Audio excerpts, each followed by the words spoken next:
بخاری شریف کی حدیث ہے،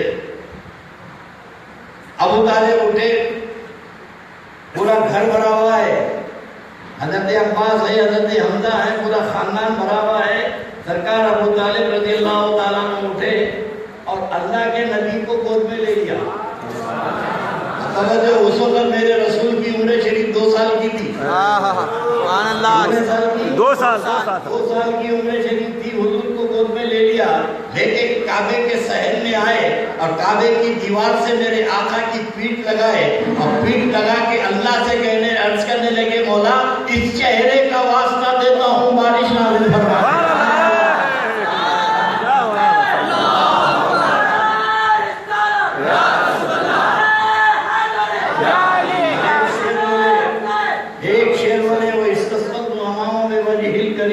ارے یہ وہ چہرہ ہے جس کو دیکھ کے بادل برستے ہیں۔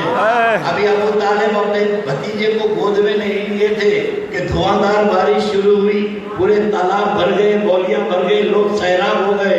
اب میں تھوڑی دیر رکھ کے آپ سے پوچھتا ہوں، ابو طالب کس کو گود میں لے کے گئے تھے؟ بھتیجے کو؟ واہ واہ واہ بھائی بھتیجا سمجھ کے لے گئے تھے، جبکہ ان کے گھر میں بچے تھے، ان کو بھائی تھے، حضرت حمزہ تھے، حضرت عباس تھے، کسی کا ہاتھ پکڑ کے نہیں لے گئے۔ اللہ کے نبی کو 2 سال کی عمر شریف میں لے کے گئے تو پتا چلا کہ ابو طالب جانتے تھے کہ یہ خاتم النبیین آئے ہوئے۔ کیا بات ہے، کیا بات ہے، گھر والے کیسے باخبر نہیں رہتے۔ واہ کیا بات ہے۔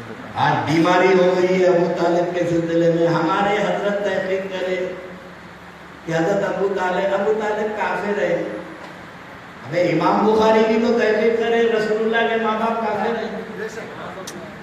ابو داؤد بھی کرے، امام مسلم بھی کرے، ترمذی بھی کرے، یہ سارے محدثین بولے رسول اللہ کے والدین کافر ہیں۔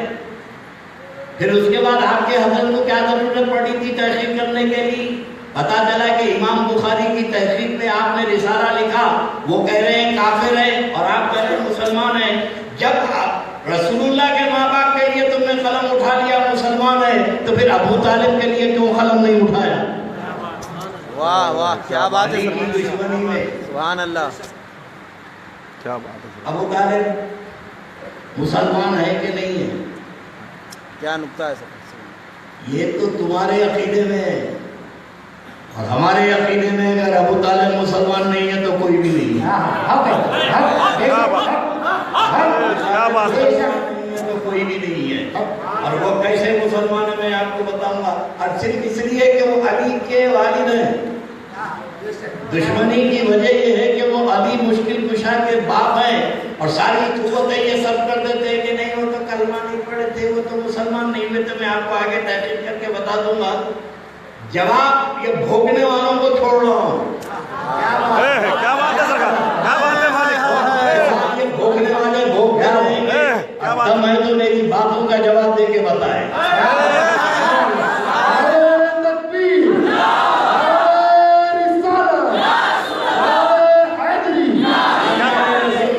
کیسے کھلواڑ کیا گیا ہے اور آج بھی کر رہے ہیں۔ آج بھی رسول اللہ کے گھرانے کے ساتھ کھلواڑ یہ 1400 سال سے چلا آ رہا ہے، اور آج بھی وہی نقش قدم پہ چل رہے ہیں۔ سنیے اللہ کے رسول علیہ السلام 2 سال کے تھے، آپ نے واقعہ سنا۔ اب میرے آقا کی عمر 3 سال 4 سال کی ہے، ابو طالب کے گھر میں کھانا کھاتے ہیں، دسترخوان بچھا ہے۔ یہ بخاری کی حدیث ہے کہ ابو طالب کے گھر میں دسترخوان بچھا ہے، پورے بچے بیٹھے ہوئے ہیں، ابو طالب کے پورے بچے بھوک سے بیٹھے ہوئے ہیں، اور اس وقت سرکار ابو طالب کہتے ہیں کہ رک جاؤ، جب تک کہ محمد نہیں آئے کھانا شروع نہیں ہوگا۔ جب تک کہ محمد نہیں آئے کھانا شروع نہیں ہوگا۔ اب ابو طالب فرماتے ہیں کہ جس دسترخوان پہ محمد نہ ہو وہ دسترخوان پہ برکت نہیں ہوتی، ان کے آنے سے رزق میں برکت ہو جاتی ہے۔ عرب کا قاعدہ تھا، یہ بھی حدیث شریف میں ہے کہ ننگے سوتے تھے، رات کو سوتے وقت لنگی اٹھا لے کے سوتے تھے۔ سب کا قاعدہ تھا، بڑے چھوٹے سب سوتے تھے۔ زمانے جاہلیت میں یہ ایک رواج تھا کہ یہ لنگی پوری اٹھا لے کے اوپر لپٹ کے ننگے سوتے تھے۔ حضرت سرکار ابو طالب کہتے ہیں کہ جب عام رواج تھا لنگی اٹھا کے ننگے سونے کا، مگر ہم نے دیکھا کہ محمد نے کبھی اپنی لنگی نہیں اٹھائی سونے سے پہلے، اللہ اکبر، کبھی اپنی لنگی نہیں اٹھائے. یہ تو اٹھائے نہیں، اڑوس پڑوس میں جو لنگی اٹھا کے سوتے تھے تو ابو طالب فرماتے ہیں کہ محمد بیچ میں سوتے تھے اور چاروں طرف میرے گھر والے لنگی اٹھا کے سوتے تھے، تو اللہ تعالیٰ نے ایک نورانی چادر بیچ میں تان دی تاکہ محمد کی نظر کسی غیر پہ نظر نہ پڑے. یہ کون بولے؟ یہ بھی تو بچپن کے واقعات ابو طالب بولے. حضرت ابو طالب رضی اللہ تعالیٰ عنہ. اب یہ واقعات تم جو بیان کرتے میں کرو نہیں، بیان تو آپ ہی کرتے میں وہی بیان کرو، نتیجہ میں تم پہ چھوڑ رہا ہوں. اللہ کے نبی کی عمر 8 سال کی ہے، ایک روایت میں 10 سال کی ہے، ایک روایت میں 8 سال کی. بولیے 8 سال کی ہے. حضرت ابو طالب ہمارے اور آپ کے نبی پاک علیہ الصلوۃ والسلام کو لے کے ملک شام تجارت کے لیے گئے. جب شہر شام میں داخل ہو رہے تھے تو شہر کے باہر ڈیزرٹ میں، ریگستان میں ایک بہت بڑا چرچ تھا، وہاں ایک بہت بڑا پادری رہتا تھا چرچ میں. حضرت ابو طالب قافلے کے ساتھ اونٹ پر اللہ کے نبی علیہ الصلوۃ والسلام کو بٹھائے ہیں جبکہ ان کی عمر 8 سال کی ہے. واہ واہ، یہ راہب چمچماتی دھوپ میں چرچ کے اوپر بیٹھا ہوا ایک منظر دیکھ رہا ہے. وہ منظر یہ ہے کہ قافلہ تو بہت بڑا ہے اونٹوں کا، مگر ایک اونٹ ایسا ہے جس کے اوپر ایک بوڑھا اور ایک بچہ بیٹھا ہوا ہے اور بادل ساتھ ساتھ چل رہا ہے. سبحان اللہ، ہائے ہائے کیا بات ہے، بادل ساتھ ساتھ چل رہا ہے اور وہ اونٹ والا مسافر اور بوڑھا ایک جھاڑ کے نیچے آ کے بیٹھا جو اس کے چرچ کے سامنے، گرجا گھر کے سامنے سوکھا جھاڑ تھا کہ اب گرے یا جب گرے، سوکھا جھاڑ تھا. اور وہ اونٹ والا مسافر بوڑھا اترا اور وہ بچہ اتر کے اس جھاڑ کے نیچے آ کے بیٹھا. جیسے ہی وہ چھوٹا 8 سال کا بچہ جھاڑ کے نیچے بیٹھا، جھاڑ ہرا ہو گیا اور پھل لگ گیا.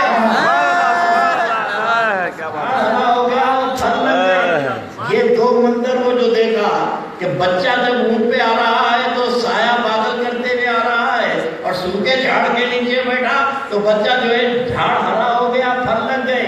اندر گیا، کتاب کھولا مقدس، دیکھ کے حیران ہو گیا. یہ جھاڑ کے نیچے کتاب میں لکھا ہے کہ یہاں خاتم النبیین آ کے بیٹھے ہیں. کیا بات ہے سرکار، یہاں خاتم النبیین آ کے بیٹھے ہیں. وہ پادری حیرت زدہ ہو گیا کہ خاتم النبیین محمد رسول اللہ آ گئے، اصلی آ گئے. وہ حضرت ابو طالب کو دعوت کو بھیجایا کہ آپ کے پورے قافلے کی دعوت ہمارے چرچ میں ہے. حضرت سرکار ابو طالب نے دعوت قبول کر لی. یہ سب گئے، کھانا نکالا ضیافت کے لیے دسترخوان پہ. تو عیسائی بڑے فادر جو راہب تھا اس نے کہا کہ ابو طالب سب آ گئے، سب آ گئے. حضرت ابو طالب نے کہا ہاں سب آ گئے. کوئی رہ تو نہیں گیا، کوئی رہ تو نہیں گیا. تو حضرت ابو طالب نے کہا کہ میرا بچہ ہے، میرا بیٹا ہے، وہ آنے سے انکار کیا، وہ میرا بیٹا نہیں آیا، وہ وہیں پر ہے جھاڑ کے پاس. تو عیسائی راہب نے کہا کہ کتاب میں تو لکھا ہے کہ وہ یتیم ہے. کیا بات ہے، سبحان اللہ سرکار، واہ. ابو طالب کتاب میں تو لکھا ہے کہ وہ یتیم ہے، تمہارا بیٹا کیسے ہو سکتا ہے؟ تو فرمایا میرے بھائی کا بیٹا ہے، بھتیجا ہے، جس کو میں اپنا بیٹا سمجھتا ہوں. تو عیسائی راہب کہنے لگا ابو طالب یہ کیسی دعوت ہے، بارات آ گئی دولہا رہ گیا. واہ واہ واہ، کیا بات ہے، کیا بات ہے کیا سرکار، کہنے سرکار، سبحان اللہ. سبحان اللہ سرکار، سبحان اللہ. بارات آ گئی دولہا رہ گیا. ارے دعوت تو اسی بچے کی کرنی تھی. کیا بات ہے سرکار. حضرت ابو طالب بول بھی جائے، میرے آقا تشریف لائے بیٹھے، سب کھانا کھائے بعد لوگوں کو بھیجا دیا. بھیجا کے ابو طالب سے کہتا ہے، سرکار ابو طالب سے کہتا ہے کہ ابو طالب جانتے ہو یہ بچہ کون ہے؟ ہائے ہائے، 8 سال کی عمر. واہ سبحان اللہ سر. جانتے ہو یہ بچہ کون ہے؟ ابو طالب نے کہا کہ میرے بھائی کا بچہ ہے. بولے یہ خاتم النبیین محمد رسول اللہ ہے.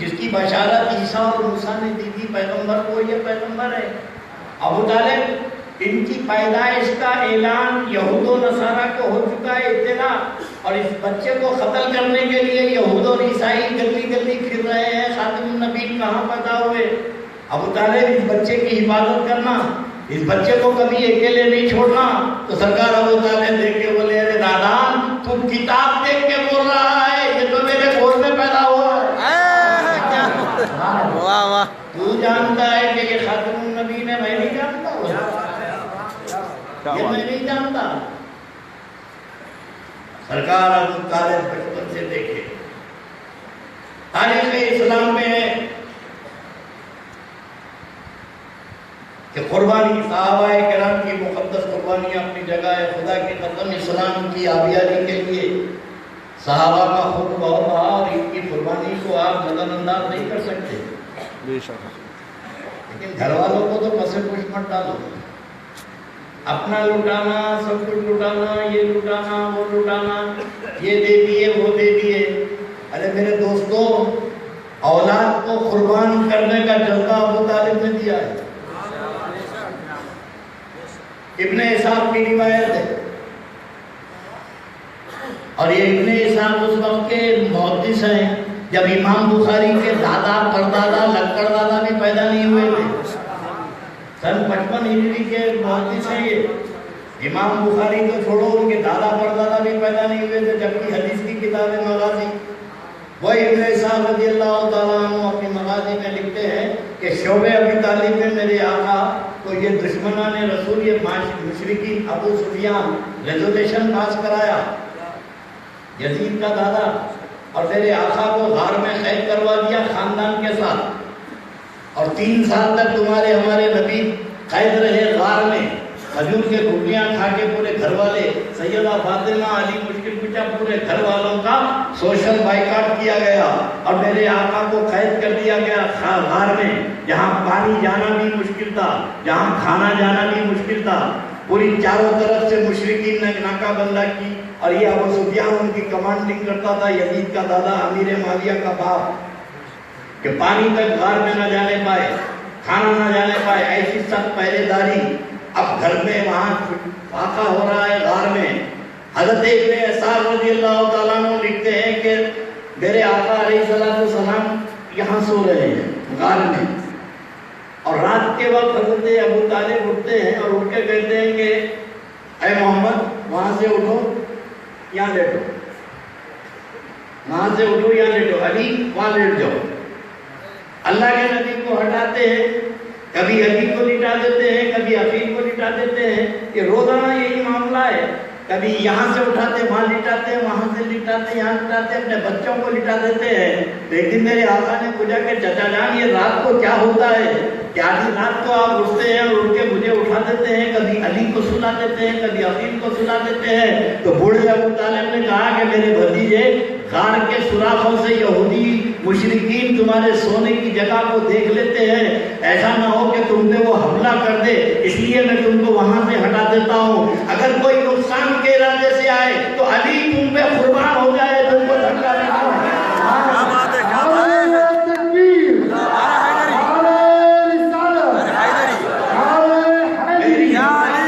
قربان ہو جائے، محمد تیرے پاؤں کو کانٹا بھی نہ چھوٹے۔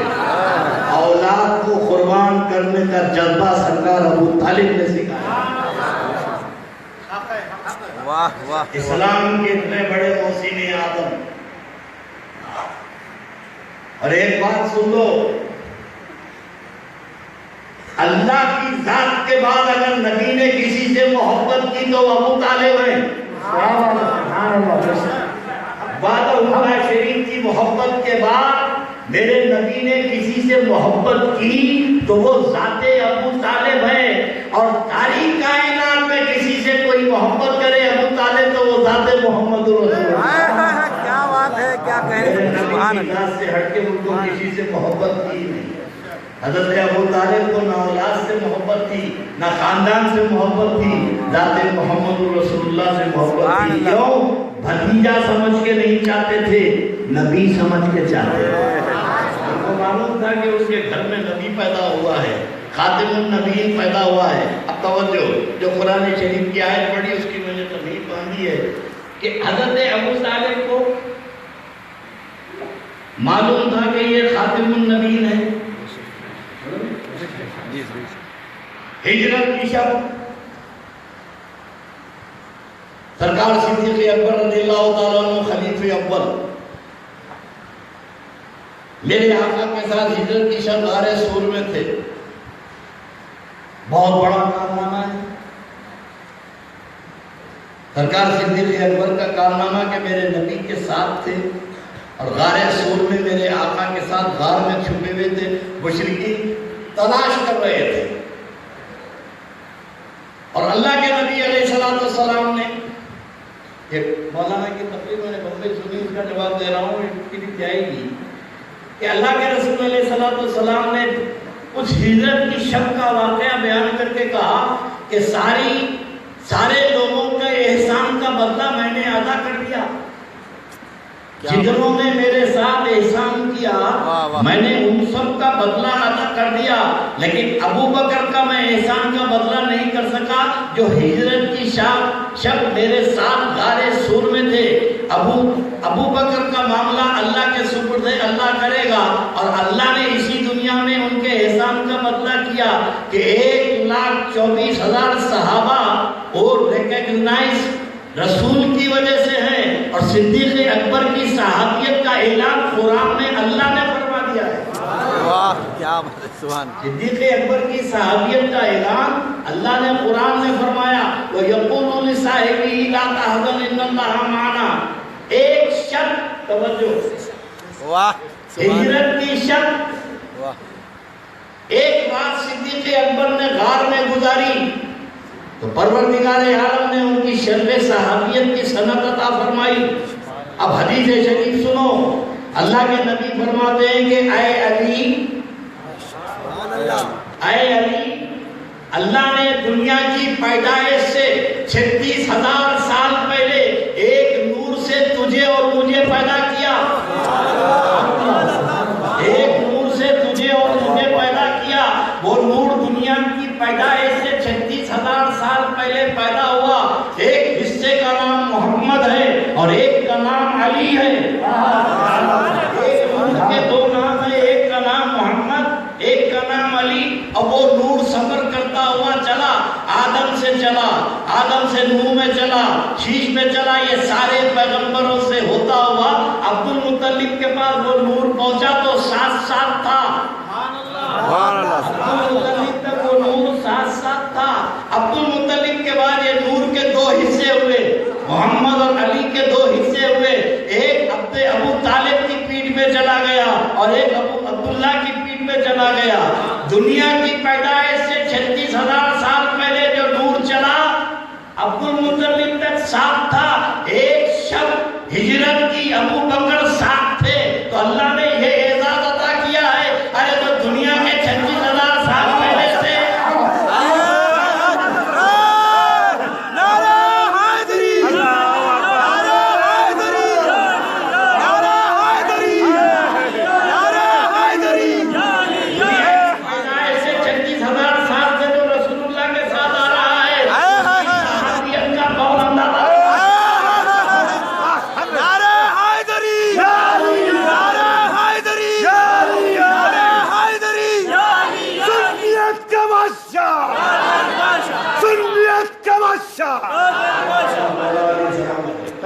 کیا بات ہے، سبحان اللہ، کیا بات، علی کی صحابیت، ہائے ہائے ہائے کیا بات ہے، دنیا کی پیدائش سے 36,000 سال پہلے۔ ہائے ہائے کیا نکتہ ہے، کیا دلیل، سبحان اللہ۔ اب تم اولیت اور آخریت کے درجے میں پڑے رہو۔ علی کا مرتبہ تو وہ ہے، بے شک حق ہے، دنیا کا وجود نہیں تھا، میرے شخص کے ساتھ علی تھے، ایسا ساتھ چلے آئے۔ اور عجیب بات ہے، ہجرت کی شب سرکار صدیق اکبر رضی اللہ تعالیٰ عنہ کا کارنامہ اپنی جگہ ہے اور مسلم ہے، اللہ نے ان کو سند دے دی، انعام دے دیا، لیکن میرے دوستوں وہاں 1 سے 2 بھلے تھے،